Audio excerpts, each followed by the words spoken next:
गुरु तुमामी बोलिए भारत माता की, बोलिए भारत माता की बंदे। आजिकार এই ভব্য আয়োজিত মঞ্চরে পূজা পাউথিবা মা বাগদেবী, বিদ্যাদাতা গণেশ তথা এই মଣିଷ ତିଆରି କାରଖାନା ଦୀନପଦ୍ମ ଉଚ୍ଚ ବିଦ୍ୟାଳୟର ବାର୍ଷିକ ଉତ୍ସବରେ ମୁଖ୍ୟ ଅତିଥି ରୂପେ ଆସନ ଅଳଙ୍କୃତ କରିଥିବା ଜଣେ ଶିକ୍ଷାବିତ୍, ଜଣେ ବରିଷ୍ଠ ବିଶିଷ୍ଟ ବ୍ୟକ୍ତି ବିଶେଷ ଏବଂ ଆମ ପଡ଼ୋଶୀ ଉଚ୍ଚ ବିଦ୍ୟାଳୟର ପ୍ରଧାନ ଶିକ୍ଷକ ଶ୍ରୀଯୁକ୍ତ ସୁଆର ମହୋଦୟ,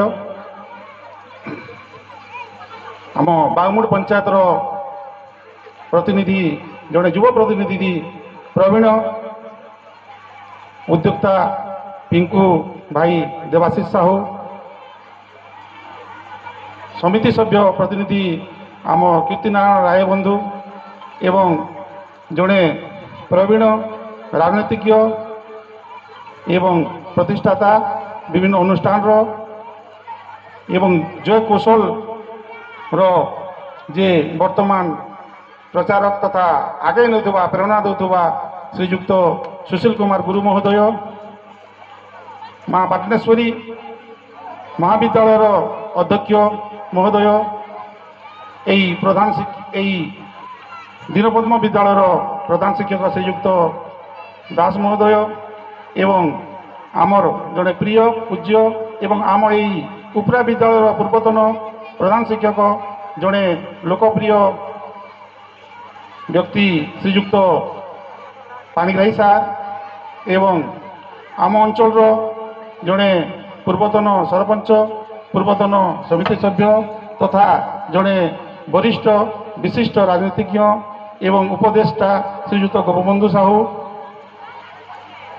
ଏହି 31ତମ ପାଳନ କରୁଥିବା ଦୀନପଦ୍ମ ଉଚ୍ଚ ବିଦ୍ୟାଳୟର ଜଣେ କର୍ମଚାରୀ ଯେ ଯାହାଙ୍କର ଆଜି ବିଦାୟ ସମ୍ବର୍ଦ୍ଧନା କରାଯାଇଛି ଶ୍ରୀଯୁକ୍ତ ଉଗ୍ରସେନ ସାହୁ ଏବଂ ଏହି ମଣିଷ ତିଆରି କାରଖାନା ଦୀନପଦ୍ମ ଉଚ୍ଚ ବିଦ୍ୟାଳୟର ପ୍ରତିଷ୍ଠାତା ଶ୍ରୀଯୁକ୍ତ ସମ୍ମାନନୀୟ ସୁରେନ୍ଦ୍ର ତ୍ରିପାଠୀ ମହୋଦୟ ଏବଂ ଚଙ୍ଗରିଆ ଗ୍ରାମ ପଞ୍ଚାୟତର ପ୍ରତିନିଧି କରୁଥିବା ସମିତି ସଭ୍ୟ ଆକାରରେ ଏବଂ ବାଘମୁଣ୍ଡର ଜଣେ ସୁଦକ୍ଷ ରାଜନୀତିଜ୍ଞ ଶ୍ରୀଯୁକ୍ତ ରାଜକିଶୋର ମେହେର ମହୋଦୟ ତଥା ଏହି ବିଦ୍ୟାଳୟର ସମସ୍ତ ସହକର୍ମୀ, ଗ୍ରାମର ସମସ୍ତ ୱାର୍ଡ଼ ମେମ୍ବର, ଲୋକପ୍ରତିନିଧି, ବିଭିନ୍ନ ଅନୁଷ୍ଠାନର ନେତୃବର୍ଗ, ସମ୍ମୁଖରେ ଥିବା ଭଦ୍ରମଣ୍ଡଳୀ ଏବଂ ମୋର ଶ୍ରଦ୍ଧେୟ କୁନି କୁନି ଛାତ୍ରଛାତ୍ରୀ ସମସ୍ତଙ୍କୁ ମୁଁ ଏହି ଐତିହାସିକ ତଥା ଆୟୋଜିତ କାର୍ଯ୍ୟକ୍ରମରେ ସମସ୍ତଙ୍କୁ ମୁଁ ନମସ୍କାର ଜଣାଉଛି ଏବଂ ଶୁଭେଚ୍ଛା ଜଣାଉଛି। ବହୁତ ଖୁସିର କଥା ଯେ ଆମେ ଆଜି ଗୋଟେ ସୁନ୍ଦର ଦିନରେ ବା ସୁନ୍ଦର କାର୍ଯ୍ୟକ୍ରମରେ ସମସ୍ତେ ଯୋଗ ଦେଇଛୁ ଏବଂ ଏହି କାର୍ଯ୍ୟକ୍ରମ ହେଉଛି ବାର୍ଷିକ ଉତ୍ସବ ଆଉ ସେ ବାର୍ଷିକ ଉତ୍ସବ ହେଉଛି ଗୋଟେ ଶିକ୍ଷା ଅନୁଷ୍ଠାନରେ ଆଉ ଆମର ସମସ୍ତଙ୍କର ମଧ୍ୟରେ ମାନସିକତା ହେବାର ଅଛି ଯେ ଏହିପରି କାର୍ଯ୍ୟକ୍ରମରେ ଯୋଗ ଦେଲେ ପୁଣ୍ୟ ଅର୍ଜନ ହେସି। ଆମର ମାନସିକତା ହେଇଛି ଯେ ଆମେ ମନ୍ଦିର ପ୍ରତିଷ୍ଠା ଦେଖମା, ଯଜ୍ଞ ଦେଖମା ବୋଲେ ଆମର ପୁଣ୍ୟ ହେସି, କିନ୍ତୁ ମୋ ମତରେ ଆମେ ଗୋଟିଏ ବାର୍ଷିକ ଉତ୍ସବ ଯଦି ଯୋଗ ଦେଲା ଗୋଟେ ଶିକ୍ଷା ଅନୁଷ୍ଠାନରେ ତାର ତ ବୋଲିକିରି ବି ପୁଣ୍ୟ ଅଛି, କାରଣ ଶିକ୍ଷା ହିଁ ସବୁ ମୂଳରେ ଅଛି। ବେଶୀ ଆଜିର କାର୍ଯ୍ୟକ୍ରମରେ ବିଶେଷ କହିବାର କିଛି ନାହିଁ, ଆପଣମାନେ ସମସ୍ତେ ଜାଣିଛୁ ଯେ ସବୁ ମୂଳରେ ଶିକ୍ଷା, ବିନା ଶିକ୍ଷାରେ ନୁହେଁ। ଆମେ ରାମାୟଣ ଦେଖୁଛୁ, ରାମଚନ୍ଦ୍ରଙ୍କୁ ଆମେ ରାମଚନ୍ଦ୍ରଙ୍କ ଏବଂ କୃଷ୍ଣଙ୍କର ନାମ ସଂକୀର୍ତ୍ତନ କରୁଛୁ। ବର୍ତ୍ତମାନ ଆମ ପ୍ରାଙ୍ଗଣରେ ଗୋଟେ ପ୍ରହରୀ ମଣ୍ଡପ ହେବା ଆଉ ସେନ ଗୋଟେ ନାମ ବୋଲାଯିବା, ହରେ କୃଷ୍ଣ କୃଷ୍ଣ କୃଷ୍ଣ ହରେ ହରେ, ହରେ ରାମ ରାମ ରାମ ହରେ ହରେ। ଏହାକୁ ଆମେ ବାର ବାର ଉଚ୍ଚାରଣ କରିବା।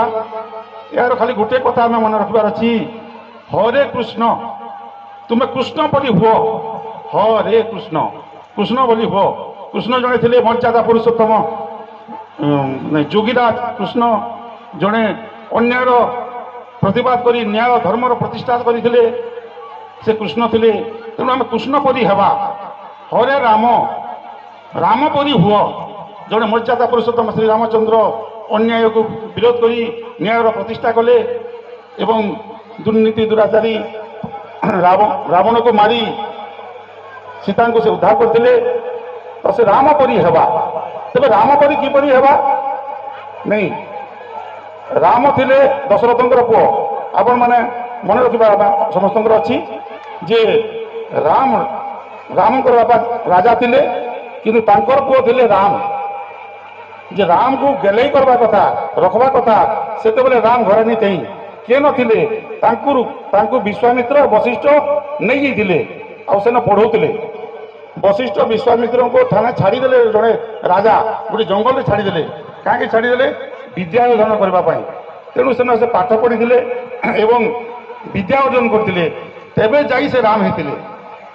ଶାନ୍ତିମୁନି ଗୁରୁ କୃଷ୍ଣଙ୍କୁ ପାଠ ପଢ଼ିଥିଲେ। ତେଣୁ ସବୁରି ମୂଳରେ ଶିକ୍ଷା। ମୋର କହିବା ତାତ୍ପର୍ଯ୍ୟ ଏଇଟା।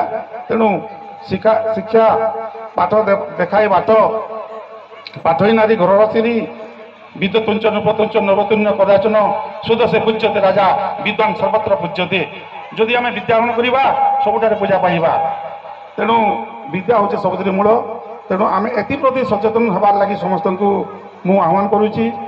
ଆଉ ବାଙ୍ଗମୁଡ଼ର ଉପରା ବିଦ୍ୟାଳୟର ଜଣେ ପ୍ରଧାନ ଶିକ୍ଷକ ଭାବରେ ଦାୟିତ୍ୱ ନେବା ପୂର୍ବରୁ ମୁଁ ବାଙ୍ଗମୁଡ଼ ଗ୍ରାମକୁ ଭଲ ପାଏ। ଏହାର କାରଣ ଆପଣମାନେ ଜାଣିବେ। ଯେତେବେଳେ ମୋର CRCCରେ ମୁଁ ପ୍ରଥମ ସ୍ଥାନ ଅଧିକାର କଲି, ମୋତେ ଖପରାଖୋଲ ମିଳିଥିଲା ନୋଡାଲ କ୍ଲଷ୍ଟର CRCC ହେବା ପାଇଁ। ମୁଁ ସେତେବେଳେ କହିଲି ନାଇଁ, ମୁଁ ବାଗମୁଡ଼ର CRCC ହେବି। କାରଣ ଏଇ ବାଗମୁଡ଼ରେ ମୋ ପିତୃପୁରୁଷ ରହୁଥିଲେ। ମୁଁ ଯଦିଓ ବି ବାହାରେ ପାଠ ପଢ଼ିଲି ମାମୁଁ ଘରେ, ଏଇ ବାଗମୁଡ଼ ପ୍ରତି ମୋର ଅନୁରକ୍ତି ଅଛି, ସ୍ନେହ ଅଛି, ମମତା ଅଛି। ତେଣୁ ମୁଁ ସେତେବେଳେ ପସନ୍ଦ କଲି ବାଗମୁଡ଼ର CRCC ହେବି। ତାପରେ ଯେତେବେଳେ ମୋର ପ୍ରମୋସନ୍ ହେଲା, ମୋତେ ଭାଲୁଡୁଙ୍ଗରି ଦିଆ ହେଇଥିଲା। ମୁଁ ସେତେବେଳେ ମନା କଲି, ନା ମୁଁ ବାଗମୁଡ଼ରେ ଶିକ୍ଷକତା କରିବି। କାରଣ ଏଇ ବାଗମୁଡ଼ ପ୍ରତି ମୋର ପ୍ରୀତିଟିଏ ଅହେତୁକ ପ୍ରୀତି ଅଛି। କାହିଁକି କେଜାଣି ସେ ପ୍ରତି ପ୍ରୀତି ଅଛି, କିନ୍ତୁ ଏଇ ବାଗମୁଡ଼ରେ ମୁଁ ପସନ୍ଦ କଲି। ତେଣୁ ପ୍ରମୋସନ୍ ପରେ ପ୍ରଧାନ ଶିକ୍ଷକ କାର୍ଯ୍ୟ ତୁଲାଉଛି। ବର୍ତ୍ତମାନ ପରିପ୍ରେକ୍ଷୀରେ ମଞ୍ଚାସୀନ ସମସ୍ତ ଭଦ୍ରବ୍ୟକ୍ତି, ସମସ୍ତ ପ୍ରତିନିଧି, ସମସ୍ତଙ୍କୁ ଗୋଟିଏ ମୁଁ ଅନୁରୋଧ କରିବି, ସମସ୍ତେ କିଛି ସହଯୋଗର ଆବଶ୍ୟକ ଅଛି। ଆମ ଶିକ୍ଷାନୁଷ୍ଠାନକୁ ଆଗେଇ ନେବା ପାଇଁ ଆମ ଦେବାଶିଷ ଭାଇ ଏ ବର୍ଷ ଡେସ୍କ ବେଞ୍ଚ ଗୋଟେ କ୍ଲାସ୍ ପାଇଁ ସହଯୋଗ କଲେ। ତାଙ୍କ ପାଇଁ ସମସ୍ତେ ଗୋଟେ ତାଳି ଦେବା। ପିଲାମାନେ ବହୁତ ଖୁସି ହେଲେ। ତେଣୁ ଏହିପରି ଭାବରେ ଆମ ସମିତି ସଭ୍ୟ ଶ୍ରୀଯୁକ୍ତ କୀର୍ତ୍ତିନାରାୟଣ ରାୟ, ତାଙ୍କୁ ବି ମୁଁ ଅନୁରୋଧ କରିବି। ରାଜକିଶୋର ଆଜ୍ଞା ଅଛନ୍ତି, ସୁଶୀଲ ଗୁରୁ ଅଛନ୍ତି, ସମସ୍ତଙ୍କର ସହଯୋଗ ରହୁ। ଆଉ ଶିକ୍ଷାନୁଷ୍ଠାନକୁ ଆମେ ଗୋଟେ ମନ୍ଦିର ତୁଳାଇ ଯେତେବେଳେ ଆମେ ତାର ପ୍ରଗତି କରୁଛୁ, ତାର ବିକାଶ କରୁଛୁ, ଏଇଟା ଧାର୍ମିକ କ୍ଷେତ୍ରରେ ବିକାଶ। ତେଣୁ ଶୈକ୍ଷିକ ଦିଗରେ ବିକାଶ କରିବା ପାଇଁ ଆପଣମାନଙ୍କର ସମସ୍ତ ସହଯୋଗ କାମନା କରେ ଏବଂ ସମସ୍ତଙ୍କ ସହଯୋଗ କରିଲେ ଏହି ଶିକ୍ଷାରତ ଆଗକୁ ଯିବ। ନିଶ୍ଚୟ ଗୋଟେ ବାଘମୁଣ୍ଡର ନା ସବୁ ଜାଗାରେ ପ୍ରତିପାଦିତ ହେବ, ଉଚ୍ଚାରିତ ହେବ ଏବଂ କୀର୍ତ୍ତି ସ୍ଥାପନ କରିବ। ତେଣୁ ସମସ୍ତଙ୍କର ସହଯୋଗ କାମନା କରି ମୋର ବାଣୀକୁ ବିରାମ ଦେବା ପୂର୍ବରୁ ମୁଁ ସମସ୍ତଙ୍କର ପୁଣି ଥରେ ଏହି ଶୁଭ ସନ୍ଧ୍ୟାରେ ସମସ୍ତଙ୍କର ହିତ କାମନା କରି এই মোর বাণীকে বিরাম দেছি। সর্বে ভবন্তু সুখিনঃ, সর্বে সন্তু নিরাময়া, সর্বে ভদ্রাণি পশ্যন্তু, মা কশ্চিৎ দুঃখভাগ ভবেৎ। ওম শান্তি। ওম। ধন্যবাদ সাহু আজ্ঞା, ଆପଣ ନୈତିକ ମୂଲ୍ୟବୋଧ ଛାତ୍ରଛାତ୍ରୀମାନେ ଗ୍ରହଣ କରିଥିବେ। ମୁଁ ଏହାପରେ ଆମ ବିଦ୍ୟାଳୟର ପରିଚାଳନା କମିଟିର ପୂର୍ବତନ ସଭାପତି